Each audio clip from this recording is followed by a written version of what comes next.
예, 그렇습니다. 모든 것이 우리 하나님의 은혜입니다. 오늘 우리가 함께 한 자리에 모여서 감격스러운 예배를 드릴 수 있다고 하는 것, 우리 하나님의 은혜입니다. 우리 바깥 날씨는 여전히 차고 또 코로나로 인해서 여전히 모임의 제약은 있지만은 2021년을 닫고 2022년을 여는 시간에 먼저 이렇게 하나님 앞에 모여서 예배할 수 있는 것, 우리 하나님의 은혜입니다. 우리 하나님께 감사와 영광을 올립니다. 오늘 성도가 간직할 것이라고 하는 제목으로 하나님의 말씀 선포하겠습니다. 디모데후서는 바울이 순교하기 직전에 유언적으로 썼던 그런 서신서입니다. 죽음 위기 앞에서도 굳건하게 믿음을 지켜나갔던 사도 바울의 모습을 엿볼 수가 있고, 또 자신의 신앙을 믿음의 아들인 디모데에게 당부하며 또 우리 성도들 역시 신앙을 굳세게 지켜나가도록 권면하는 내용으로 가득 차 있습니다. 오늘 본문은 세 가지 비유를 가지고 우리 성도들에게 권면하고 있습니다. 자, 첫째, 성도가 간직하여야 할 것은 하나님을 기쁘시게 하는 삶입니다. 4절 말씀입니다. 병사로 복무하는 자는 자기 생활에 얽매이는 자가 하나도 없나니 이는 병사로 모집한 자를 기쁘게 하려 함이라. 병사는 모집한 자를 기쁘게 하는 사람들이라 그런 말씀하고 있습니다. 자, 이것은 무슨 이야기냐면은 우리 성도들은 우리를 부르신 예수 그리스도를 기쁘시게 하는 사람들이다라고 하는 것을 의미하고 있습니다. 그렇습니다. 우리 모두는 오직 예수님만, 오직 하나님만 기쁘시게 하는 사람들입니다. 자, 여기서 모집한 자를 기쁘시게 하는 병사라고 하는 이 말은 용병 제도를 염두에 두고 하는 이야기였습니다. 모집된 병사들은 자기 자신의 삶을 돌아볼 여유가 없습니다.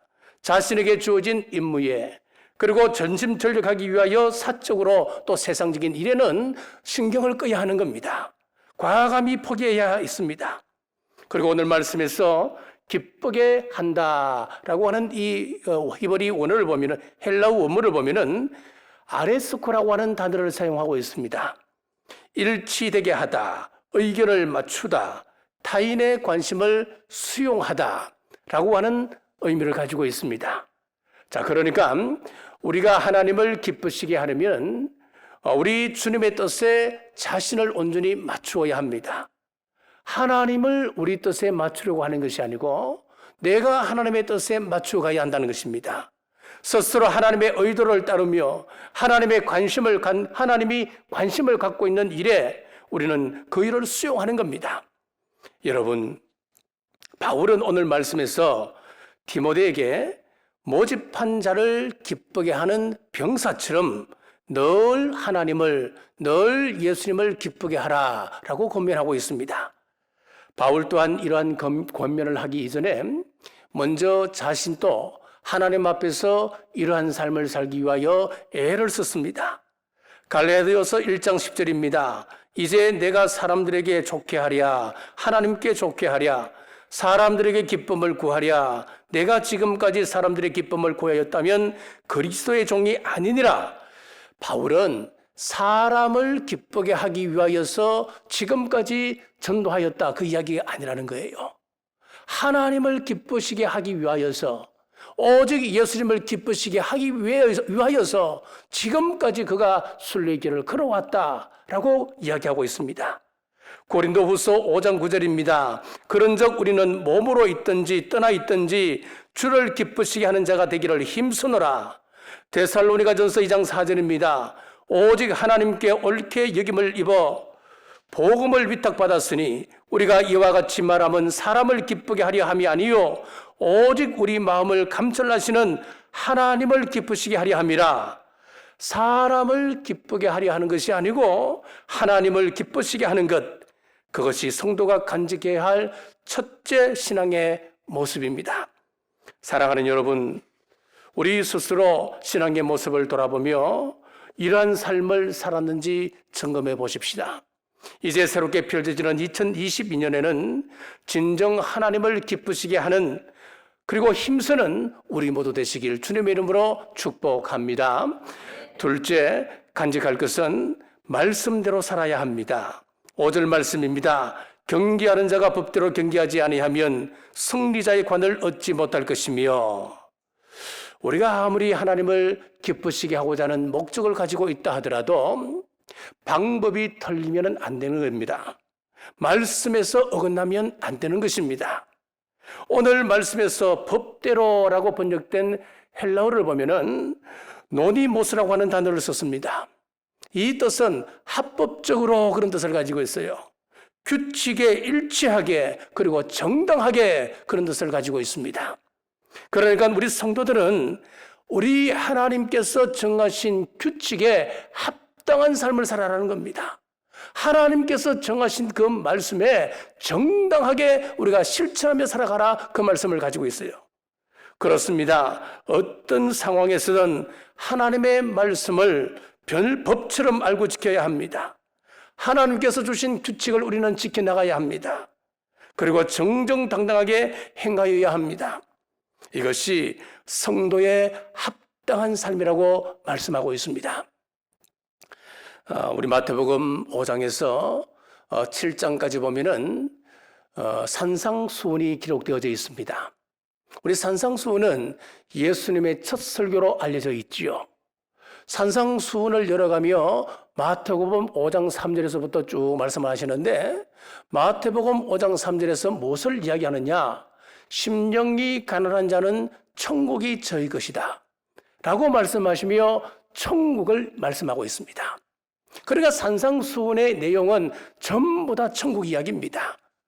그리고 산상수훈의 최종적 결론은 무엇이냐면, 주여 주여 하는 자가 천국에 가는 것이 아니고 아버지 하나님의 뜻대로 행하는 자가 천국에 들어간다. 이것이 예수님의 첫 번째 설교의 결론입니다. 마태복음 7장 21절입니다. 나더러 주여 주여 하는 자마다 다 천국에 들어갈 것이 아니요 다만 하늘에 계신 내 아버지의 뜻대로 행하는 자라야 들어가리라. 그날에 많은 사람이 나더러 이르되 주여 주여 우리가 주의 이름으로 선지자 노릇하며 주의 이름으로 귀신을 쫓아내며 주의 이름으로 많은 권능을 행하지 아니하였나이까 하리니, 그때에 내가 저희에게 밝히 말하되 내가 너희를 도무지 알지 못하니 불법을 행하는 자들아 내게서 떠나가라 하리라. 자, 우리 하나님께서 주신 결론이 무엇이었습니까? 산상수훈의 결론이 뭐라는 겁니까? 행함이라고 하는 것입니다. 내 아버지 주신 그 말씀 앞에서 말씀대로 순종하는 그 사람이 천국에 들어간다. 이것이 결론입니다. 우리는 이 말씀을 기억하셔야 됩니다. 하나님을 기쁘시게 하며 또 하나님의 말씀대로 행하는 성도가 되어야 합니다. 지금 대통령 선거를 앞두고 여당 야당 할 것 없이 대권 후보자를 내세워서 운동을 하고 있습니다. 저마다 승리를 자신하고 또 기원하고 있지요. 하지만 누군가는 낙선하게 됩니다. 자, 그런데 문제는 당선되어도 불법적인 일이 드러나게 되면은 원칙적으로 그 당선은 무효가 되는 것입니다. 그러므로 우리는 예수님 말씀과 사도 바울의 권면을 우리는 늘 마음에 두고 있어야 합니다. 다른 어떤 것보다 하나님의 뜻대로 행하는 자가 되어야 합니다.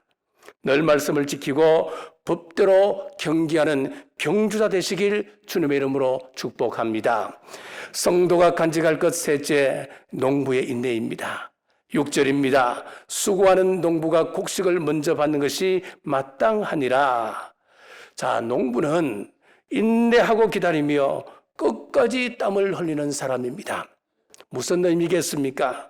우리 주님을 위하여 끝까지 인내하는 성도들의 모습을 의미하고 있습니다. 많은 사람들이 무슨 일을 시작하면 그 성과를 거두지 못하는 경우들이 많습니다. 왜 그럴까요? 많은 경우에 인내하지 못했기 때문입니다. 중간에 포기하고 말았기 때문에 그렇습니다. 그러므로 우리는 순간순간 수고하되 끝까지 인내해야 합니다.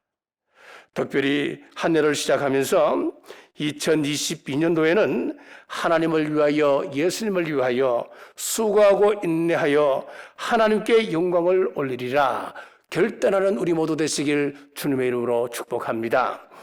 자, 여기서 수고하는이라고 하는 헬라어 원문을 보면은 코피아오라고 하는 단어를 사용하고 있습니다.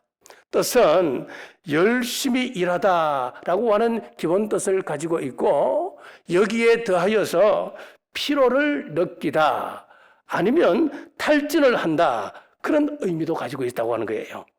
우리가 수고하되 탈진한 정도로 수고하여야 한다고 하는 것입니다. 성경은 곳곳에서 수고하되 끝까지 인내하라 라고 강조하고 있습니다. 누가복음 8장 15절 말씀입니다. 좋은 땅에 있다고 하는 것은 착하고 좋은 마음으로 말씀을 듣고 지키어 인내로 결실하는 자니라. 히브리서 12장 1절입니다. 이러므로 우리에게 구름같이 둘러싼 흔한 정인들이 있으니 모든 어두운 무거운 것과 얽매기 쉬운 죄를 벗어버리고 인내로서 우리 앞에 당한 경주를 경주하며, 자, 한결같이 성경은 인내해야 열매를 맺고 인내해야 구원을 얻기 때문에 끝까지 인내하라고 성경은 우리에게 당부하고 있습니다. 자, 어떤 연예인이 강연을 하면서 이런 말을 했습니다. 노력하는 자가 즐기는 자를 이길 수 없다 라고 이야기하면서 우리가 자신의 일을 하면서 즐길 수 있어야 된다. 어떤 인생을 살든 즐기는 인생이 되어라, 그렇게 이야기하고 결론을 맺습니다. 여러분, 우리가 하는 일에 즐길 수 있어야 되지요. 우리가 하는 신앙생활에 있어서도 이 신앙생활이 짐이 아니라 즐길 수 있으면 얼마나 좋겠습니까? 하지만 늘 그럴 수는 없지 않습니까? 농부가 어떻게 농사를 짓는 게 항상 즐거울 수 있겠습니까? 비가 많이 오면 물을 빼러 논두렁으로 가야 되지 않습니까? 폭풍우가 몰아쳐도 밭으로 나가야 되는 거예요. 가뭄이 들면 저수지에서 물을 끌어다 논에 태워야 합니다. 귀찮고 힘들어도 수고해야 합니다. 땀을 흘려야 합니다. 아픔을 견뎌야 합니다.